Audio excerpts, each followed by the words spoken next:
Hello students, good morning. आज का अपना टॉपिक है रासायनिक संयोजन के नियम। रासायनिक संयोजन के नियम।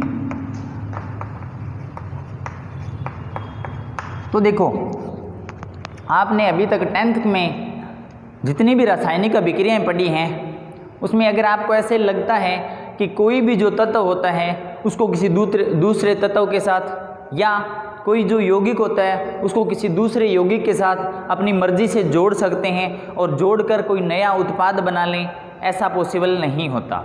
तो इसके लिए क्या होता है कि रासायनिक संयोजन जो भी अभिक्रियाएं कराते हैं, दो अभिकारकों को मिलाकर उत्पाद बनाएंगे, तो उसके कुछ नियम अपने को पढ़ने होंगे। और वो कौन कौन से होंगे, इस चैप्टर में अपने कौन कौन से नियम पढ़ेंगे। सबसे पहले पढ़ेंगे अपने द्रव्यमान संरक्षण का नियम। द्रव्यमान संरक्षण का नियम। उसके बाद अगर अपने बात करते हैं सेकंड नियम की, तो दूसरा नियम अपने पढ़ेंगे स्थिर अनुपात का नियम। स्थिर अनुपात का नियम। थर्ड नियम पढ़ेंगे अपने गुणित अनुपात का नियम। गुणित अनुपात का नियम। फोर्थ पॉइंट पढ़ेंगे अपने गेलू-सेक का नियम। गेलू-सेक का नियम। और फिफ्थ नियम पढ़ेंगे अपने आवोगाद्रो नियम। कौन सा पढ़ेंगे? आवोगाद्रो का नियम। तो देखो, ये जो 5 नियम अपने पढ़ेंगे, इन 5 नियमों से जब अपने किसी भी अभिकारकों को की आपस में अभिक्रिया करवा के क्या बनाते हैं? उत्पाद बनाते हैं। तो इन 5 नियमों के हिसाब से कोई भी जो दो अभिकारक है वो आपस में क्या करेंगे? अभिक्रिया करेंगे और किस में बदल जाएंगे? उत्पाद में बदल जाएंगे। तो देखो, आपको ये तो पता होगा, एक सामान्य जनरल अगर मैं एक अभिक्रिया की बात करूं, मान लिया आपने A+B लिया। क्या लिया? A+B। दोनों की रिएक्शन करवाई और अपने पास C+D 2 पदार्थ बन गए। तो ये जो दोनों अभिक्रिया करने वाले होते हैं उनको बोला जाता है अभिकारक। क्या बोला जाता है? अभिकारक। और जो दूसरे जो पदार्थ अपने को मिलेंगे उनका बोला जाता है उत्पाद। क्या बोला जाता है? उत्पाद।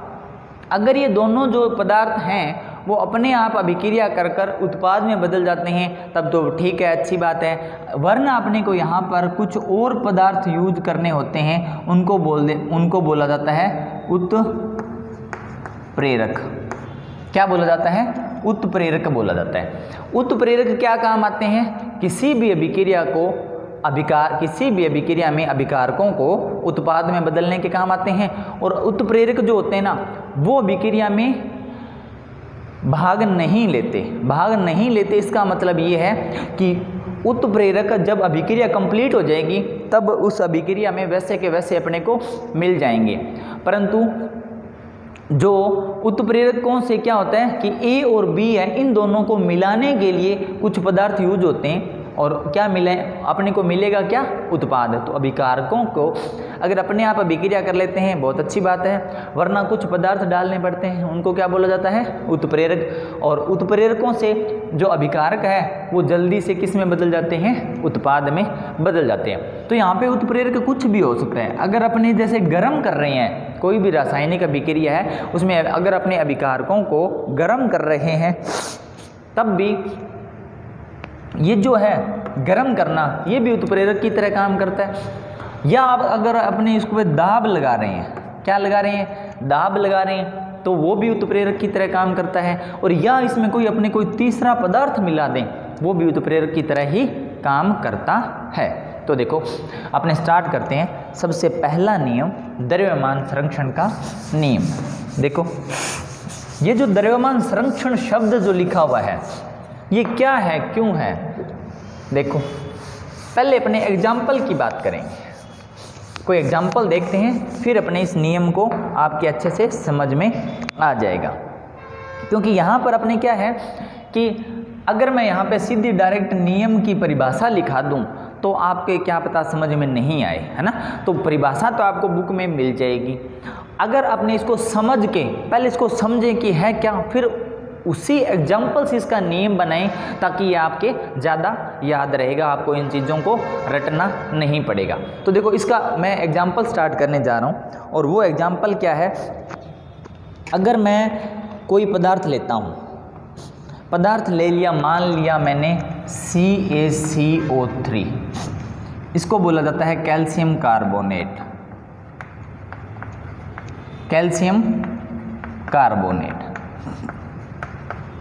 कौन सा पदार्थ है ये? Calcium carbonate. इसको अगर मैं गर्म करूं, ये गर्म करने का निशान होता है, इसको मैं क्या करूं? गर्म करूं तो ये दो पदार्थों में टूट जाएगा, CaO प्लस CO2। CO2 आपको पता है कार्बन डाइऑक्साइड गैस होती है, और CaO इसको बोला जाता है कैल्शियम ऑक्साइड। क्या बोला जाता है? कैल्शियम ऑक्साइड बोला जाता है। इसका नाम क्या है? Calcium oxide. अब देखो अपनों ने क्या चेक करना है, नियम क्या पढ़ना है अपने? द्रव्यमान संरक्षण। अब यहाँ पर मतलब क्या है, यहाँ पर अपने कैल्शियम, कार्बन और ऑक्सीजन, इनके द्रव्यमान पता होने चाहिए। कैल्शियम का द्रव्यमान जो होता है वो होता है 40। द्रव्यमान मतलब परमाणु भार। मैं क्या लिख रहा हूँ यहाँ पर? परमाणु भार। इसके बारे में अपने पहले भी बात कर चुके हैं। अगर मैं कार्बन का परमाणु भार लिखूँ वो होता है 12। अगर मैं ऑक्सीजन का परमाणु भार लिखूँ, ऑक्सीजन के एक परमाणु का भार होता है 16। अब अपने यहाँ पर इन कैल्शियम कार्बोनेट है, इसका टोटल परमाणु भार चेक करते हैं कि कितना बना। इसका बना 40, प्लस में कार्बन का कितना 12, प्लस में एक ऑक्सीजन का कितना होता है 16, और 3 ऑक्सीजन मिलाएंगे तो कितना हो जाएगा 3 × 16। कितना हो गया 40 प्लस 12 प्लस 48। अगर इसको अपने जोड़ें 48, 12, 60 और 40 100, तो कैल्शियम कार्बोनेट है, इसका टोटल भार कितना आ गया? अपने को कितना मिला? 100। कितना मिला? 100। अब अपने पास यहाँ पर कैल्शियम कार्बोनेट को जब गर्म किया तो अपने को यहाँ पर 2 प्रकार के पदार्थ मिले। कैल्शियम कार्बोनेट को गर्म किया तो यहाँ पर कितने प्रकार के पदार्थ मिले?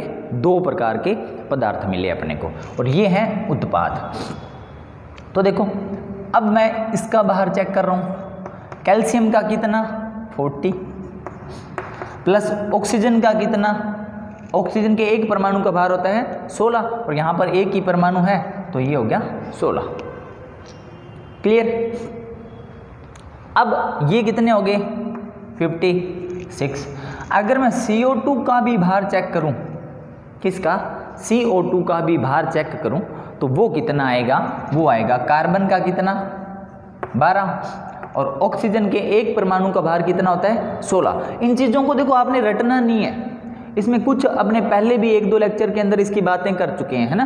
तो इनको रटना नहीं है, जैसे जैसे आप प्रैक्टिस करते जाओगे वैसे वैसे आपको ये धीरे धीरे करके याद होते जाएंगे, क्योंकि रटना कुछ भी नहीं है। जब आप जो चीज़ें रटोगे उसमें हो सकता है शायद जो आंकड़े हैं, जो डाटा है वो थोड़ा बहुत आगे पीछे हो जाए, परंतु अपने को अगर ये जो आंकड़े भी याद करने हैं इनको भी समझ के ही करना है। क्लियर? 12, और यहाँ पर इसका भार कितना हो गया? इसका भार हो गया 2 × 16, तो ये कितना हो गया 12 प्लस 32, और ये आ गया 44। इसका आंसर कितना आ गया? 44। अब देखो ये जो पदार्थ था कैल्शियम कार्बोनेट, इसको गर्म करने से ये 2 प्रकार के पदार्थ मिले अपने को। इन दोनों का भार, एक का 56 आ गया, दूसरे का 44 आ गया। अगर दोनों के भारों को मैं जोड़ूं तो ये कितना आ जाता है 100। कितना आ जाता है? 100 आ जाता है।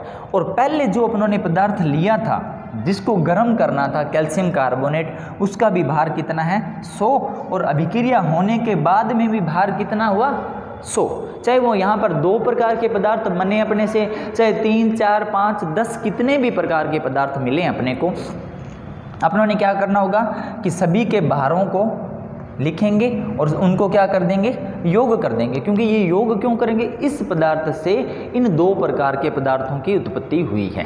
ठीक है, अब आपको देखो, अब आप यहाँ आ जाओ, नियम जो है द्रव्यमान संरक्षण। अब ये क्या कहता है, द्रव्यमान संरक्षण कहता है कि ये अभिकारक है, अभिकारक का कुल द्रव्यमान उत्पाद के कुल द्रव्यमान के बराबर है क्या? समझ में आ गई बात? यही द्रव्यमान संरक्षण का नियम है। बस छोटी सी बात है, द्रव्यमान को क्या रखेंगे, द्रव्यमान क्या रहता है, संरक्षित रहता है। कोई भी रासायनिक अभिक्रिया जब अपने कराते हैं तो चाहे तो उसमें क्या है कि उत्पादों का उत्पाद बने, और अगर अभिकारकों से क्या बन रही है, उत्पाद बन रहे हैं, और उत्पादों की संख्या चाहे कितनी है अपने को मतलब नहीं है, तो उसमें अभिकारक और जो उत्पाद है उसके द्रव्यमानों का अनुपात क्या रहता है, संरक्षित रहता है। द्रव्यमान उसे बोलते हैं द्रव्यमान संरक्षण का नियम। अब अगर मैं इसको लिखूं तो अपने क्या लिखेंगे, इसको अगर लैंग्वेज में लिखें तो इस नियम का मतलब है कि अभिकारकों के कुल द्रव्यमानों का अनुपात, अभिकारकों के कुल द्रव्यमानों का अनुपात, या अगर अपने अनुपात नहीं लिखें, अपने क्या लिखें, अभिकारकों का कुल द्रव्यमान, अनुपात नहीं लिखते अपने, अभिकारकों का कुल द्रव्यमान, आगे लिखते हैं उत्पादों के द्रव्यमान के बराबर होता है, बराबर होता है। सबसे पहला कंसेप्ट इसका ये है द्रव्यमान संरक्षण का नियम कि भाई जितना अभिकारक का द्रव्यमान होगा ना उतना ही उत्पाद का द्रव्यमान होगा, ये बात फिक्स है। ठीक है, ऐसे कभी नहीं होगा कि अभिकारकों का तो द्रव्यमान है 100, अभिकारकों का द्रव्यमान कितना है 100 और उत्पाद का द्रव्यमान मिले अपने को 90, ये वाली जो कंडीशन है ना ये कभी नहीं होगी। तो इसके लिए अगर अपने एक कंसेप्ट और बनाना चाहें तो उसके लिए अपने क्या लिख सकते हैं कि द्रव्यमानों को जैसे यहाँ पे क्या हुआ कि पहले 100 थे और यहाँ पे क्या रह गए 90, मतलब कुछ द्रव्यमान क्या होगा, नष्ट हो गया, कुछ द्रव्यमान क्या हो गया, नष्ट हो गया, परंतु ऐसे नहीं होता। तो इसके लिए अपने क्या लिख सकते हैं कि द्रव्यमानों को नष्ट नहीं किया जा सकता, नष्ट नहीं किया जा सकता। पहली तो बात ये लिख दी। अब एक कंडीशन और बनाते हैं कि भाई अभिकारकों का कुल द्रव्यमान है 100 और जब उत्पाद मिले अपने को 2 या 3 टाइप के, कितने भी टाइप के हों, उनके कुल द्रव्यमानों को अगर अपनों ने जोड़ा तो वो आ गया 120।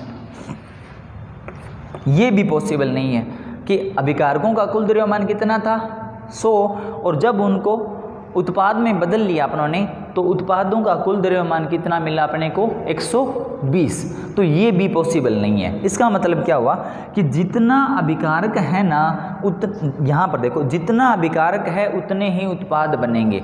इसका मतलब क्या है कि जितने अभिकारक हैं और उत्पाद के द्रव्यमान क्या हो गया, कम हो गया, ये भी पॉसिबल नहीं है। और अभिकारक तो लिए अपनों ने 100 और उत्पाद कितना मिला अपने को 120, मतलब उत्पाद की क्या होगी, उत्पत्ति भी होगी, है ना। तो ना तो द्रव्यमानों को उत्पन्न किया जा सकता और ना ही द्रव्यमानों को नष्ट किया जा सकता। जैसे यहाँ पे 100 है, 100 से कितना बन गया 120, तो ये 20 कहाँ से आया, है ना। तो ये भी नहीं होगा। यहाँ पर अगर अपने इसकी तीसरा कंसेप्ट लिखें तो द्रव्यमानों को उत्पन्न भी नहीं किया जा सकता, ठीक है। ये 3 कंसेप्ट है इसके, क्या कि अभिकारकों का कुल द्रव्यमान उत्पादों के द्रव्यमानों के योग के क्या होता है, बराबर होता है। द्रव्यमानों को नष्ट भी नहीं किया जा सकता और द्रव्यमानों को उत्पन्न भी नहीं किया जा सकता। अब देखो इसमें अगर आपको थोड़ा सा एक मैं सिंपल सी बात करता हूँ, छोटा सा एक क्वेश्चन लेते हैं अपने इसमें क्वेश्चन कैसे आ सकता है, हालांकि आता नहीं है परंतु अपने को पता होना चाहिए कि अगर आए तो अपने क्या करेंगे, है ना।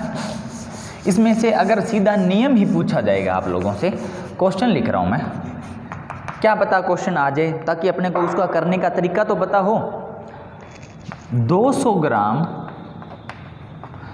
कैल्शियम कार्बोनेट को गर्म करने से, 200 ग्राम कैल्शियम कार्बोनेट लिया और उसको गर्म करने पर 112 ग्राम कैल्शियम ऑक्साइड प्राप्त हुआ तो बनने वाली CO2 की मात्रा क्या होगी। ये है क्या, 200 ग्राम कैल्शियम कार्बोनेट को गर्म किया तो गर्म करने पर अपने को कितना मिला, 112 ग्राम क्या मिला, कैल्शियम ऑक्साइड, तो बनने वाली CO2 की मात्रा क्या होगी। मतलब यहाँ पर अगर इसी समीकरण से बात करें, इसकी वैल्यू दी गई है अपने को 200 ग्राम, ये जो कैल्शियम ऑक्साइड है इसकी वैल्यू दी गई है अपने को 112 ग्राम। तो अब ये पूछता है कि CO2 जो है ना वो कितने ग्राम बनेगी, कितने ग्राम बनेगी। बहुत ही सिंपल, बहुत ही इजी क्वेश्चन है। तो ये क्या करेंगे अपने, आपको पता है, देखो 200 ग्राम जो लिया ये क्या है, अभिकारक, और उत्पाद जो होंगे उसकी वैल्यू भी कितनी होनी चाहिए, 200 ग्राम ही होनी चाहिए। तो यहाँ पर 112 ग्राम तो अपने को मिल गया, है ना। कितना कम रहता है 200 करने के लिए, यहाँ पर अगर अपने सिंपल सी बात करें, ABC का क्वेश्चन आता है, कितना कम रहता है, 88 ग्राम। तो अगर अपने मैं 88 और 112 को ऐड करूं तो अपने आंसर क्या होगा, 200 ग्राम। अपना आंसर क्या मिलेगा अपने को, 200 ग्राम। तो अपने को जो CO2 की मात्रा कितनी मिली, 88 ग्राम। ठीक है, आज अपने ये लेक्चर यहीं पे कंप्लीट करते हैं। नेक्स्ट लेक्चर के अंदर अपने 2 रूल्स की स्टडी करेंगे। ठीक है, आगे वाले जो टोटल कितने बताए थे मैंने, 5 बताए थे, आज 1 रूल स्टडी कर लिया, कल अपने 2 रूल स्टडी करेंगे और फिर उसके आगे वाले लेक्चर में अपने सिर्फ 2 रूल बचेंगे, उसको भी कंप्लीट कर लेंगे। Thank you.